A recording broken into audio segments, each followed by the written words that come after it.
Kembali di iNews Sore, pemirsa, saya masih bersama dengan 3 orang narasumber. Saya ke Bang Irfan. Bang Irfan, tadi sempat dikatakan oleh Bang Billy soal food estate. Nah, ini tanggapan Anda seperti apa? Food estate tentunya dalam posisi kami melihatnya sebagai salah satu solusi palsu gitu ya.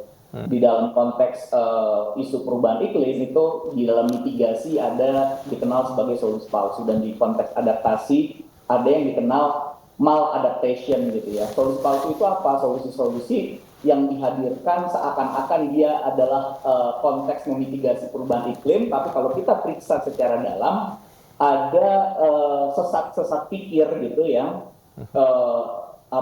membebaninya. Begitu juga dengan maladaptation. Nah, sayangnya dua proyek besar nasional ini, yang satu false solution gitu ya, solusi palsu itu food estate itu sudah terbukti dan dilaporkan oleh banyak sekali researcher gitu ya, peneliti dan NGO gitu, dia ternyata memiliki permasalahan di konteks perencanaan, di konteks eksekusinya, di konteks evaluasi, monitoring dan verifikasinya. Itu yang pertama. Yang kedua, kemudian terakhir muncul lagi yang namanya giant sea wall gitu. Nah, giant sea wall ini dia dalam konteks adaptasi adalah maladaptation. Kenapa? Bahwa giant sea wall itu biasanya dia ada di negara-negara Eropa yang punya storm surge namanya gitu ya.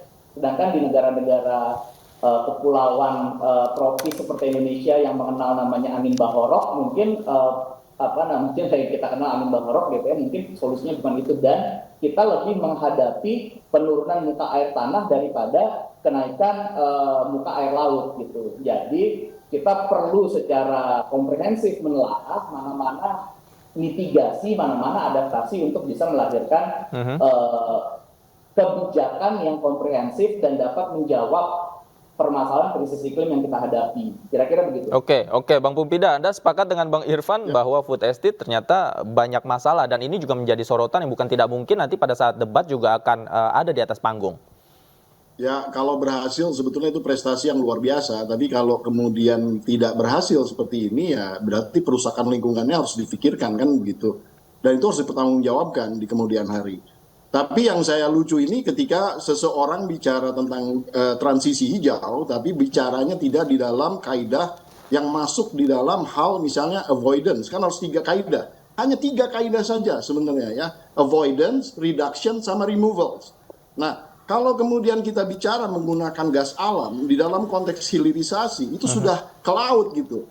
Itu karena akan menambah emisi gas rumah kaca, walaupun itu kemudian lebih sedikit dibandingkan misalnya dengan kaliber batu bara ataupun juga diesel begitu ya. Tapi tetap kemudian akan menghasilkan gas rumah kaca yang harus di offset juga. Nah, jadi pemikiran hilirisasi kalau masih berbasis itu, ya itu menurut saya ketinggalan zaman begitu ya. Jadi kalau masuk di avoidance-nya, masuk di reduction dan kemudian masuk di removals-nya, ini akan menarik. Nah, ada satu sebenarnya yang diangkat oleh Mas Gibran di dalam konteks removals ke depan itu adalah tentang masalah carbon capture and storage. Ya. Dan ini sangat menarik kalau menurut saya kalau kita kemudian kita kembangkan ya. Karena potensinya itu sekitar 300 gigaton sampai 600 gigaton. Nah, bayangkan.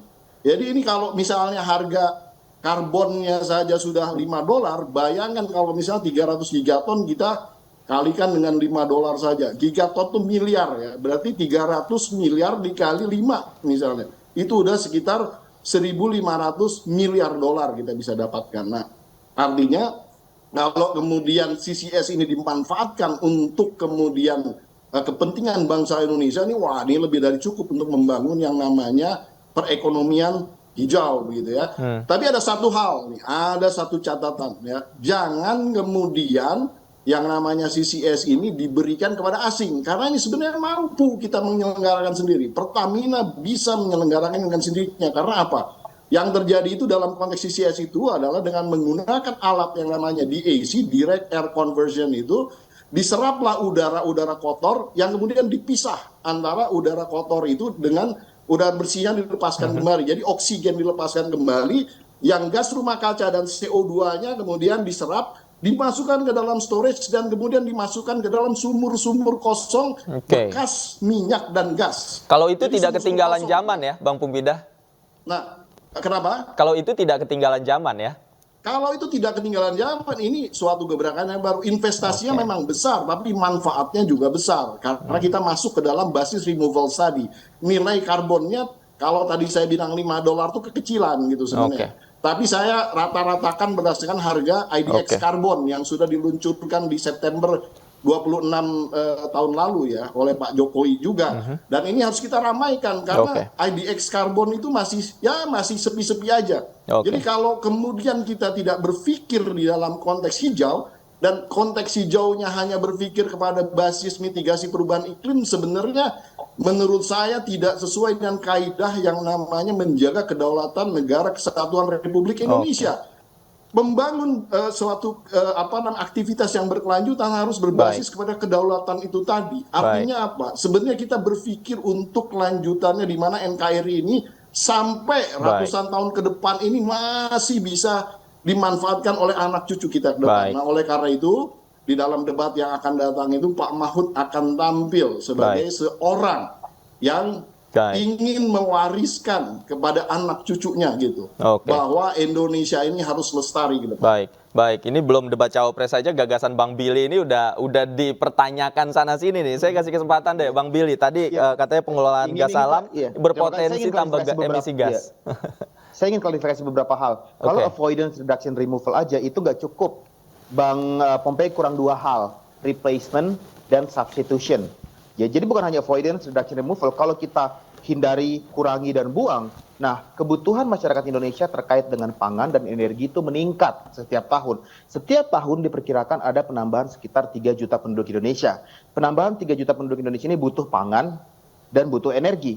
Jadi kalau kita avoid, reduce, remove, kita buang, dan tidak ada penggantian, maka bagaimana kita sebagai bangsa memenuhi kebutuhan energi kita? Makanya muncullah bauran energi, di mana saya ingin mengklarifikasi bahwa kita bukan berarti kemudian tidak menggunakan gas alam, kita menggunakan gas alam seterusnya. Enggak, kita step by step menggunakan gas alam, tapi menurun grafiknya, dan kemudian replace dan substitution, naiklah penggunaan energi baru terbarukan yang ramah lingkungan. Jadi step by step, nggak bisa langsung gitu, itu butuh proses. Kemudian saya ingin juga poin kedua mengklarifikasi terkait carbon capture storage. Harganya bukan $5. Harganya kalau kita lihat di website MIT, bisa dibuka sekarang di website MIT, itu $85.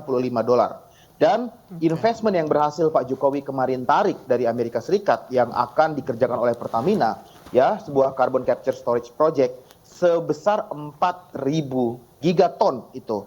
Dengan harga $85 kita itu bisa mendapat hingga 4.000 triliun rupiah. Itu hanya baru dari satu site. Dan saya sepakat dengan Bang Pompei tadi bahwa itu bisa mencukupi kebutuhan bangsa Indonesia untuk membangun dirinya sendiri. Pada saat yang bersamaan kita membantu yang susah, kita memberikan suplai subsidi makanan gratis kepada yang membutuhkan. Dari mana? Dari situ duitnya. Kemudian kita menggunakan duit tersebut untuk inovasi, research, dalam menemukan bentuk-bentuk energi baru terbarukan lain yang akan kemudian mengurangi emisi. Jadi ini yang disebut dengan strategi, energi, dan pembangunan berkelanjutan yang berkeadilan sosial, di mana seluruh komponen masyarakat termasuk yang membutuhkan juga kita penuhi. Kemudian poin ketiga, saya ingin mendebat juga poin dari Bang Irfan bahwa food estate ini proyek semu, penipuan publik, dan seterusnya.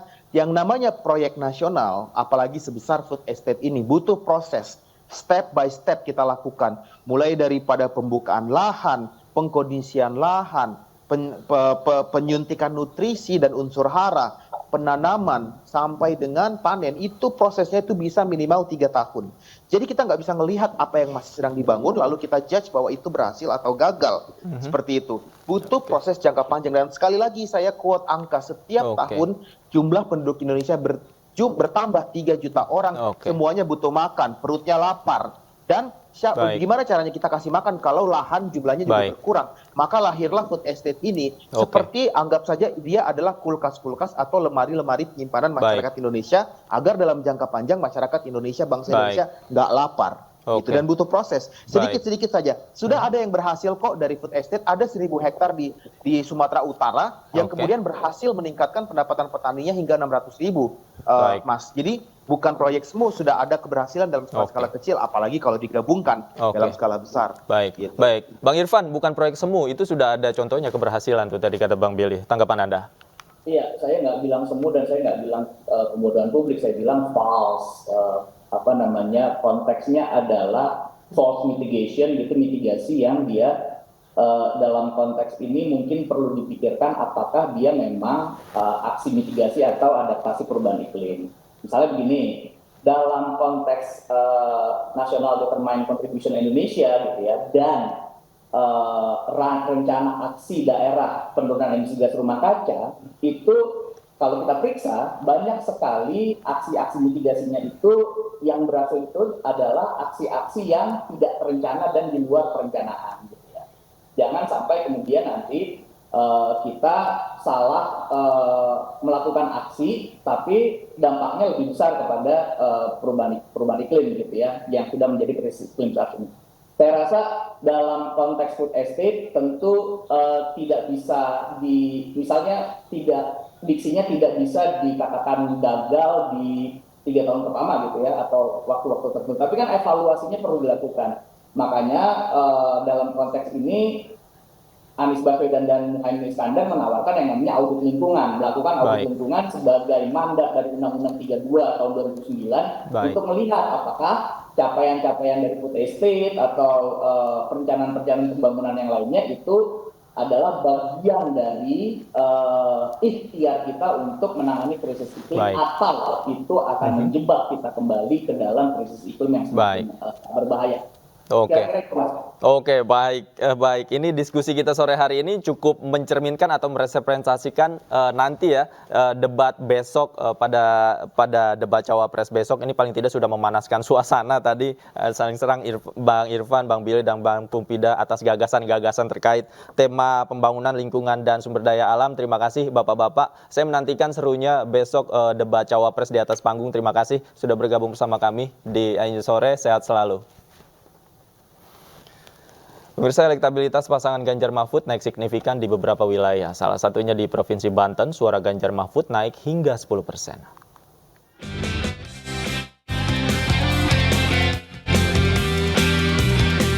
Kenaikan signifikan terhadap elektabilitas Ganjar Mahfud juga terjadi di Provinsi Banten. Dalam 1 bulan terakhir, elektabilitas pasangan nomor urut 3 ini naik hingga 10%. Tim pemenangan daerah Banten Ganjar Mahfud bekerja keras turun ke lapangan demi memenangkan Ganjar Mahfud. Hasilnya Ganjar Mahfud diterima dan disambut dengan hangat oleh masyarakat Banten. Program Ganjar Mahfud juga diterima dengan sangat antusias oleh para nelayan di Bayah Kabupaten Lebak, Banten. Sebagai ketua tim TPD tentu kita akan maksimal. Cuman kalau berpatokan kepada survei awal kita mengalami kenaikan cukup pesat. Untuk konsolidasinya 2 minggu 3 pekan ini sebelum coblosan seperti apa ya? Karena tentu kita nggak akan bicara, itu kan strategi kan. Tapi artinya di sinilah maaf. Saya mencapai Cilangkah ini 3,5 jam. Yang luar biasa sahabat saya ini, beliau naik helikopter untuk menuju sini dalam cuaca yang luar biasa. Maka itu tadi Pak Andika telepon saya, beliau nggak bisa sampai ke sini karena memang helikopter tidak boleh terbang karena cuaca lebih buruk di Jakarta. Nah jadi artinya itu memperhitungkan bahwa wilayah Cilangkah ini menjadi juga prioritas kita untuk kita menang. Bang, tadi kan disebut ada kenaikan, kalau boleh tahu berapa persen kenaikan suara yang ada? Kita mulai dari 11%, sekarang sudah sampai 21%. Survei loh. Sosialisasi program Ganjar Mahfud juga dilakukan langsung oleh komedian Cak Lontong untuk memenangkan Ganjar Mahfud dalam Pilpres 2024. Dari Kabupaten Lebak, Banten, Abdul Aziz, iNews melaporkan.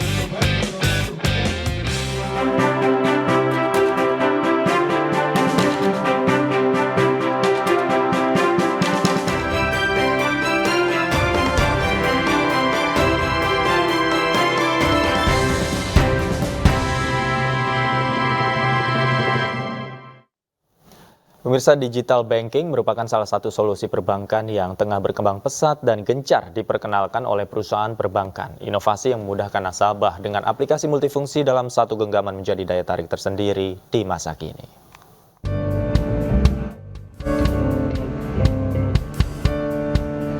Bank KB Bukopin ikut memeriahkan gelaran Music Zone di Anjungan Sarinah, Jakarta Pusat, Jumat sore.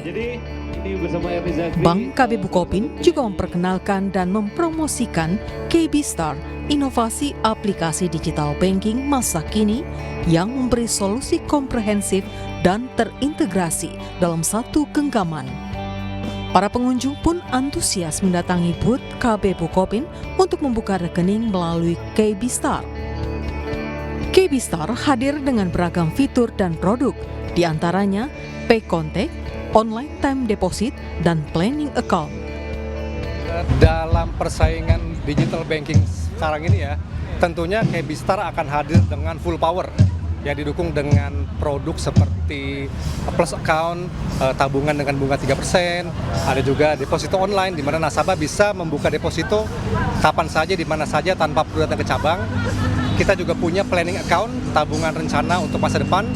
Kemudian kita juga punya promo gratis biaya transfer dan juga gratis biaya top up e-wallet, GoPay, link aja.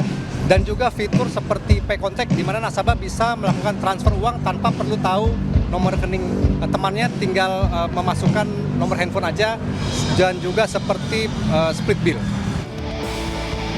Melalui KB Star, nasabah bisa mentransfer uang hanya dengan nomor ponsel, ditambah promo gratis biaya transfer BFAS.